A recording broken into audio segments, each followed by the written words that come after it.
ಎನಿಸಿದಾಗ ನಿನ್ನೊಂದಿಗೆ ನಾನು ಇದ್ದೇನೆ ಎಂದು ಹೇಳುವ ನನ್ನ ಅತ್ತಿಗೆ ಇವರಿಬ್ಬರನ್ನು ಕಳೆದುಕೊಂಡ ನನ್ನ ಜೀವನ ನಶ್ವರ ನಶ್ವರ.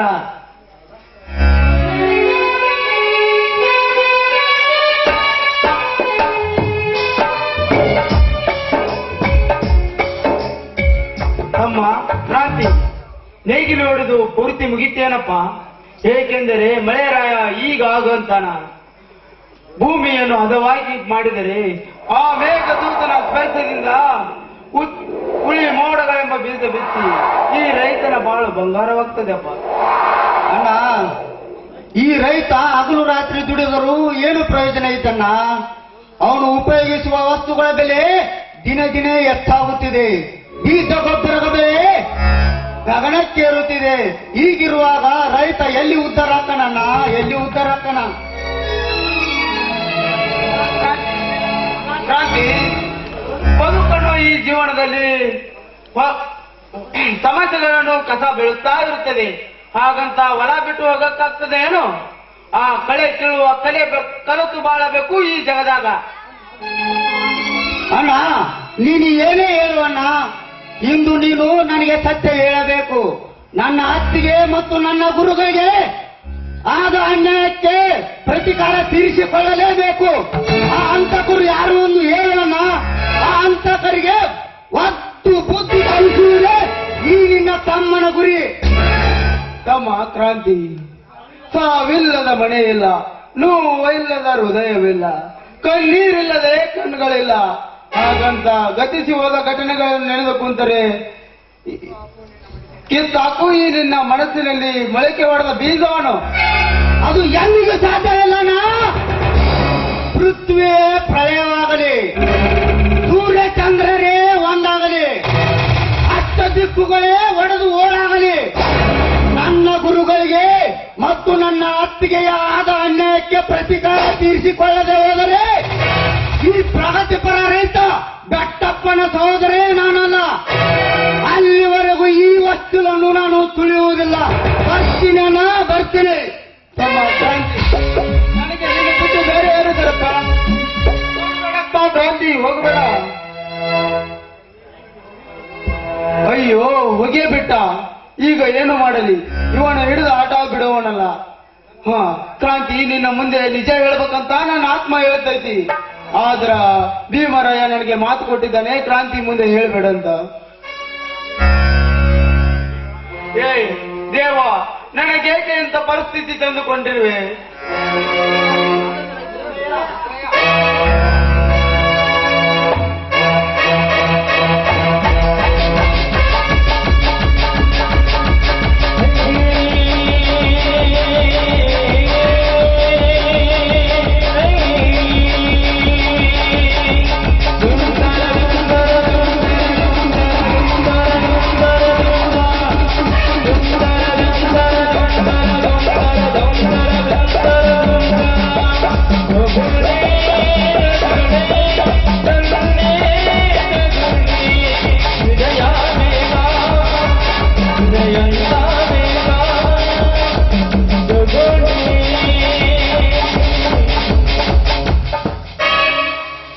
ಹೃದಯಕ್ಕೆ ಅರಿವಾಗುವುದು ವಾತ್ಸಲ್ಯ, ಮನಸ್ಸಿಗೆ ಅರಿವಾಗುವುದು ಜ್ಞಾನ, ಆತ್ಮಕ್ಕೆ ಅರಿವಾಗುವುದು ಜ್ಞಾನ.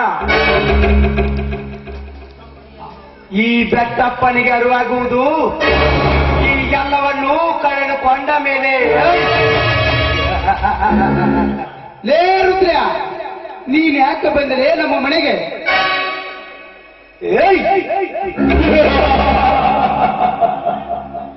ಕಾಲಾಯ ತಸ್ಮೈ ನಮ.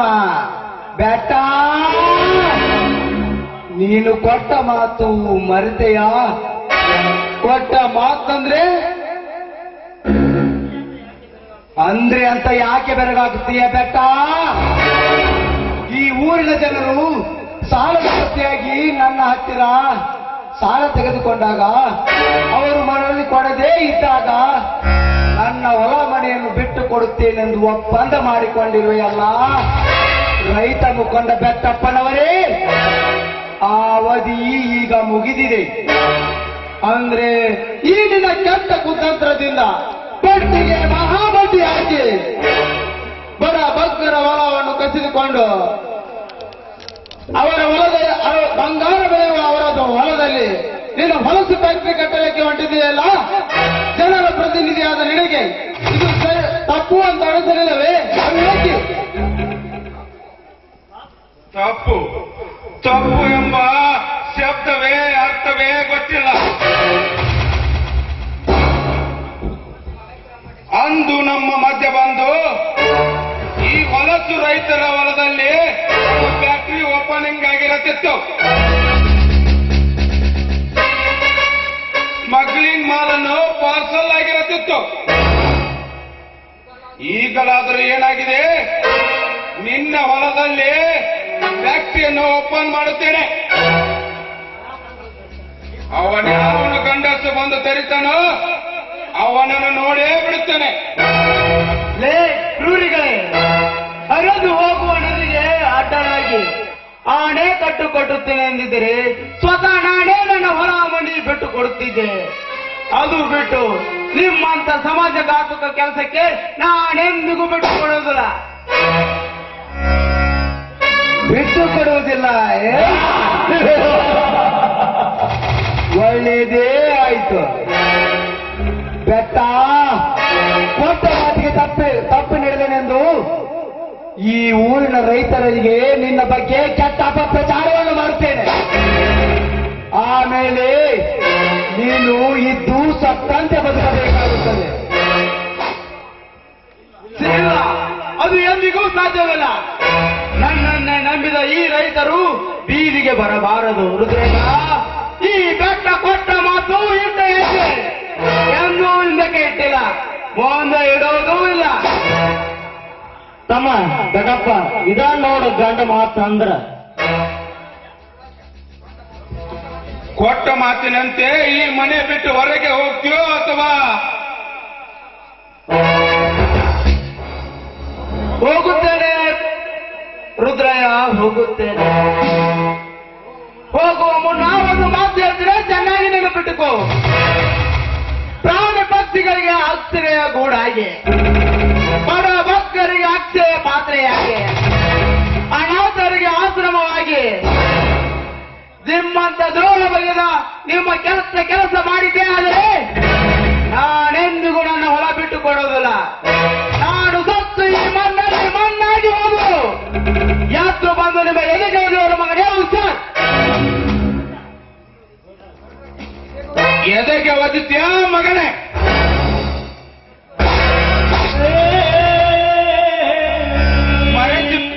ಸ್ಮರಿಸಿಕೋ ಈ ಮಧುತನ ಶಿಕ್ಷೆಯನ್ನು. ಇಡೀ ರಾಜ್ಯಕ್ಕೆ ಮಂತ್ರಿವರ್ಮರಾದ ನಮಗೆ ಎದುರು ಮಾತನಾಡುತ್ತೀಯಾ ಮಗನೇ?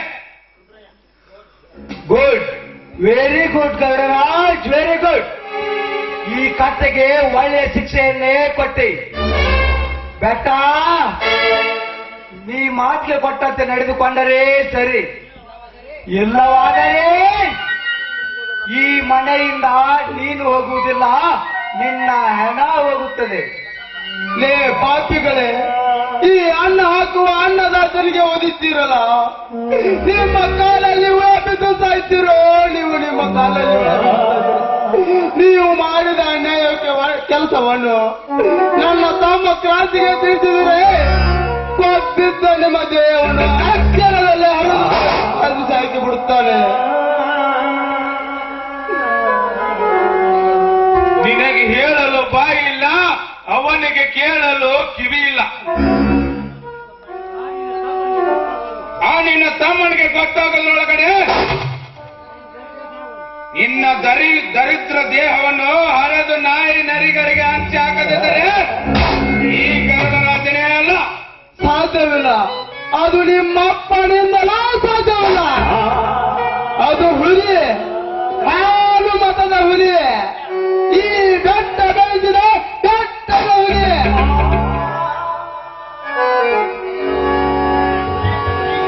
ಹುಲಿ ಅಂತೆ ಹುಲಿ. ಅವನ ಹೆಸರು ಎತ್ತ ಬಡಲಿ ಹಣ ಬಿಕಾರಿ.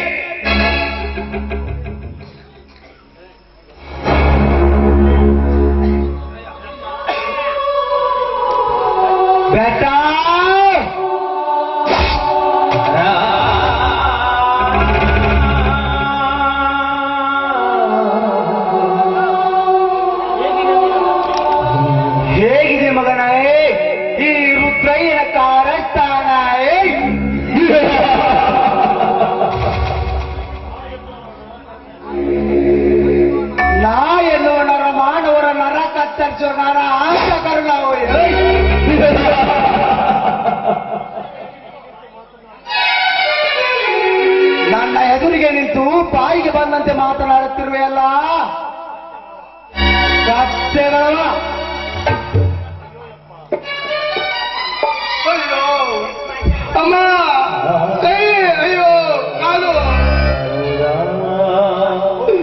ಹೋಗುತ್ತೇನೆ ರುದ್ರಯ್ಯ ಹೋಗುತ್ತೇನೆ. ಈ ನನ್ನ ರೈತರಿಗೆ ಅನ್ಯಾಯ ಎಸಗಿದ್ದಾರೆ. ಮತ್ತೆ ಮರಳಿ ಬರುತ್ತೇನೆ. ಬರುವಾಗ ನನ್ನ ಕ್ರಾಂತಿ ಎಂಬ ಗೂಳಿಯನ್ನು ಕರೆದುಕೊಂಡು ಬರುತ್ತೇನೆ.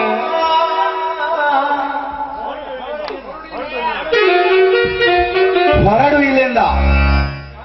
ಅರೆ ಕ್ಷಣದಲ್ಲಿ ನೀನು ಹುಟ್ಟ ಬಟ್ಟೆಯಿಂದಲೇ ಹೊರಡು. ಇನ್ನು ಮೇಲೆ ಈ ಅರಮನೆ ನಮಗೆ ಸೇರಿದ್ದು. ಹೋಗುತ್ತೇನೆ. ನಾನು ಹುಟ್ಟ ಬಟ್ಟೆಯಲ್ಲೇ ಹೋಗುತ್ತೇನೆ. ಹೋಗುವ ಮುನ್ನ ಒಂದು ಮಾತು ಹೇಳ್ತೇನೆ, ಚೆನ್ನಾಗಿ ನೆನಪಿಟ್ಟುಕೋ. ಈ ಮನೆ ಬಿಟ್ಟು ಹೋಗಬೇಕಾದರೆ ನನಗೆ ಒಂದು ವಸ್ತುವನ್ನು ತೆಗೆದುಕೊಂಡು ಹೋಗಲು ಅನುಮತಿ ಕೊಡಿ. ಇಲ್ಲದಿದ್ದರೆ ಭಿಕ್ಷೆ ಅಂತಾದರೂ ಕೊಡಿ. ಭಿಕ್ಷೆ? ಕೈ ಮುಂದೆ ಮಾಡಿ ದಾನ ಧರ್ಮ ಎಂದು ನೀಡುವ ರೈತ ಮುಖಂಡ ಬೆಟ್ಟಪ್ಪನವರೇ ಭಿಕ್ಷೆ?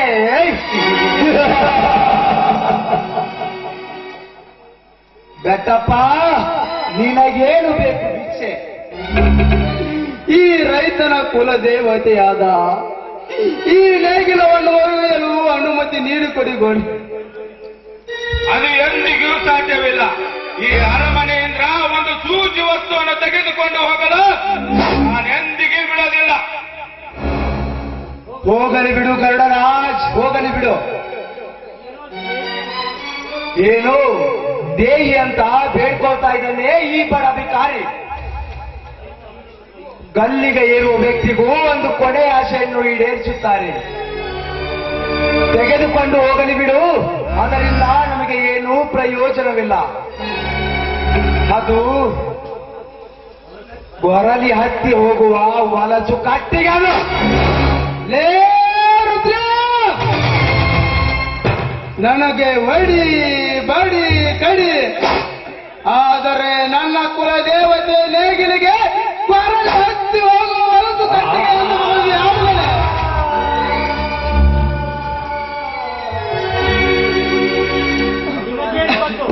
ನಿಮಗೇನು ಗೊತ್ತಿರಲಿ ಅದಕ್ಕೆ ಮತ್ತು ನೇಗಿಲಿಗೆ ಸಿಂಗಾರ, ರೈತನಿಗೆ ಬಂಗಾರ.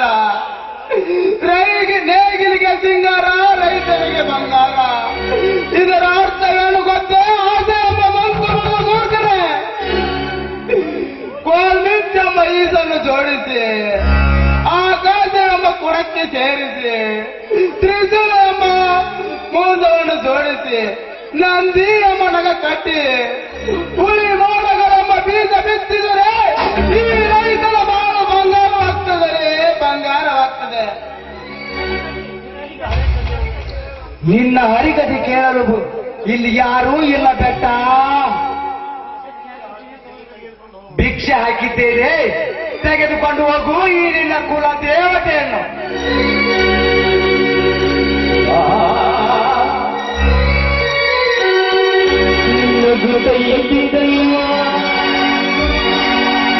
ಏನೇ ಜೀವನದ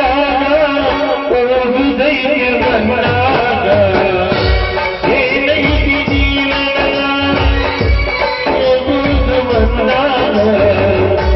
ಚಿಂತಿಲ್ದ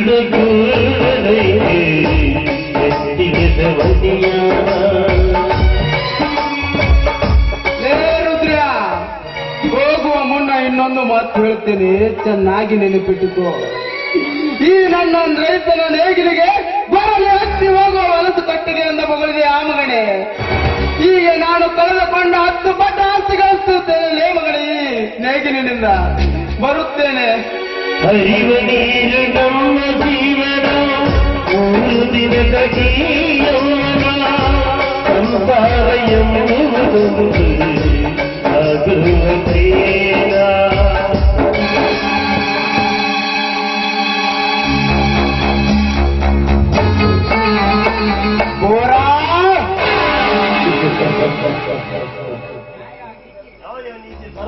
ನ್ಯಾಯ ನೀತಿ ಧರ್ಮವೆಂದು ಈ ರೈತನ ಮನೆಯಲ್ಲಿ ಗೊಂಡು ದಾಂಡಿನ ದರ್ಬಾರ ನಡೆಯಲಿ.